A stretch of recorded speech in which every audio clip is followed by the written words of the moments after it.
Halos mitupong na sa panganod kini nga tourist spot mga ka-KJ nga diin himutang lamang kini dinhi lang ni sa atong syudad sa Cagayan de Oro. Pero Pag naaman sa syudad, magsigilag work, sigilag cellphone, so may nang diri, ma-relax sila magto. o karon mga ka-KJ, hatagi lang sa ako ninyo og 3 ka minuto nga akong ipakita ninyo mga ka-KJ. So tapusan ninyong video mga ka-KJ para makahibalo mo kung asa mo dapita moagi mga ka-KJ. Kay kini siya nga laganan mga ka-KJ gikan sa syudad sa Cagayan de Oro. So 30 to 45 minutes lang ang imong biyahe, no? Unya sakto kayo ni siya sa imong family, friends. So gusto ka mag-relax or na birthday or nice occasion, so pwede ka mag-book diri mga ka-KJ. Pagsulod pa lang daan nimo sa maong area mga ka-KJ is makita na nimo mga ka-KJ kung unsa kalimpyo ang ila ang tourist spot mga ka-KJ. Unya atimado kay sa nga tanan. Unya ang ila pong mga kuan, ang ila pong mga guest dinhi is kining pinakakusog nila nga daghan tao is Saturday and Sunday, no?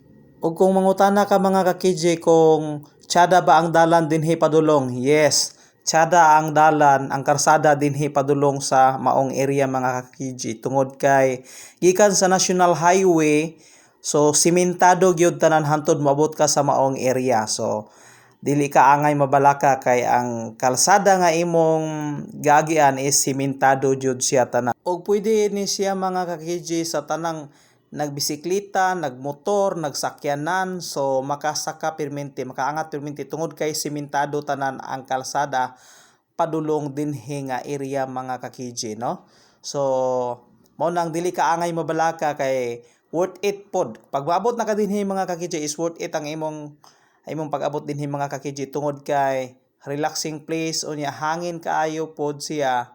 Dayon ma-enjoy pug ka sa mga talan-awon, so kabukiran. Huyuhoy sa hangin og huni sa kalanggaman imong madungog dinhi mga ka-KJ niya. Dili pud siya saba nga area tungod kay naaman siya sa bukid mga ka-KJ, no? So kuyog di ay nako mga ka-KJ kini nga laag kauban ako sa kamera akong misis. Og dili pod mo problema mga ka-KJ kung gusto mo gamit og CR tungod kay napod sila CR boys and girls, no? So limpyo po kayo ang ilang CR nga gagamiton dinhi mga ka-KJ niya.